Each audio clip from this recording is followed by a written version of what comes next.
1 Manado. Peserta akan diberikan waktu selama 7 menit dan waktu akan mulai dihitung ketika peserta mengucapkan kata pertama. Apakah peserta sudah siap? Untuk peserta, selamat berlomba.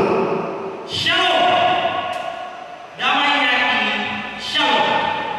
Perkenalkan, nama saya Armando Stefano Tapaki dari Gebir Kinama, Kewatu Daerah. Saat ini saya akan membawakan pidato dengan judul Kegilaan Rohani sebagai jembatan menuju kerusakan mimpi. Saudara-saudari dan teman-teman sekalian, banyak dari kita mungkin baru mendengar istilah kegilaan rohani ini.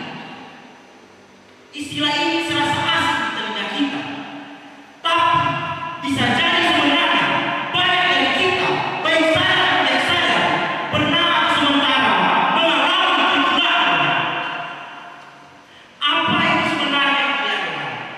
Dan bagaimana caranya itu bisa merusak mental kita? Kegilaan adalah orang yang memikirkan, merasakan, melakukan hal-hal yang tidak sesuai dengan demikian. Kegilaan rohani adalah orang yang memikirkan, merasakan, dan melakukan hal-hal yang tidak sesuai dengan demikian. Tanpa sadar, banyak hal yang kita lakukan yang terlihat biasa saja, tapi merupakan gejala tanda rohani kita sudah mulai gila. Secara logika Tuhan, berdoa itu adalah nafas hidup yang membuat kita merasakan hadirat. Tapi bagi kita, doa adalah ritual rutin ibadah. Secara logika Tuhan, berbuat baik pada orang lain adalah ekspresi hubungan kasih kita dengan Tuhan. Tapi kita merasa kecewa dan tidak adil jika perbuatan baik kita tidak dibalas dengan perbuatan baik juga. Secara logika Tuhan, harusnya dengan hadirnya saja sudah bisa memberikan kelegaan bagi kita yang lebih besar. Tapi kita malah membentuk keyakinan bahwa harus jalan-jalan atau traveling mahal-mahal baru kita bisa hidup atau pulih kesehatan kita. Hal-hal kecil yang kelihatan sepele seperti ini adalah hal-hal yang perlahan membuat kita gila rohani dan bahkan menuntut kita ke puncak dari segala kegilaan rohani, yaitu dosa. Kegilaan rohani walaupun terlihat kecil, perlahan akan membawa kita layaknya setetes darah penderita AIDS yang disuntik ke tubuh orang sehat. Kita akan jadi mudah kecanduan akan segala hal di dunia. Mabuk-mabukan, narkoba, popularitas apapun itu, kita akan sulit mengontrol diri dalam segala hal. Hidup kita rasanya di luar dunia. Bahkan hal-hal yang dulu semangat kita lakukan, entah kenapa sekarang sudah jadi hampa rasanya. Semua hal-hal itu adalah gejala kita mengalami masalah yang lebih besar, yaitu kita perlahan sudah jauh dari Tuhan. Dan roh kita pun merasakan sehingga buah-buah roh, kasih, sukacita, damai sejahtera, kesabaran, dan lain perlahan sudah tidak bisa kita rasakan. Dan lantas, bagaimana caranya kita bisa mengatasi kegilaan rohani itu?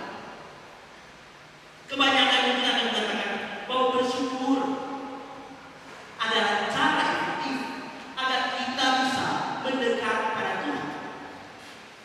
Dan itu memang yang salah. Akan tetapi sebelum bersyukur pada Tuhan, pertama-tama kita harus terlebih dahulu berserah kepadanya. Berserah pada Tuhan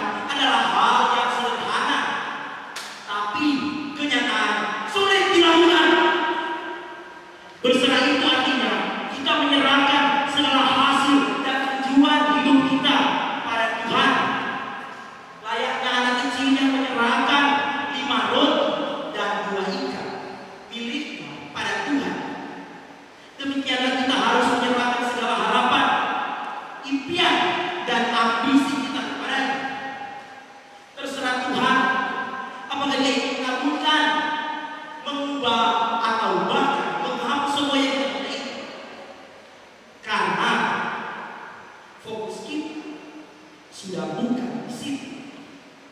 Fokus hidup kita sudah bukan pada hasil, tapi proses.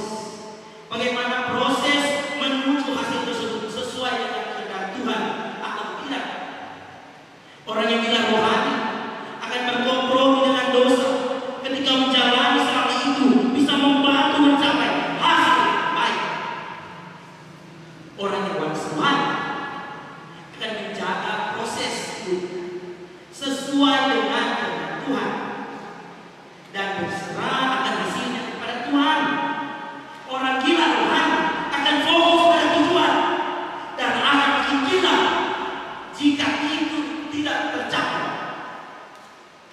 Orang yang waras rohani fokus pada proses dan akan makin bahagia jika proses yang dijalani sesuai dengan kebenaran Tuhan. Shalom, damai di hati. Terima kasih.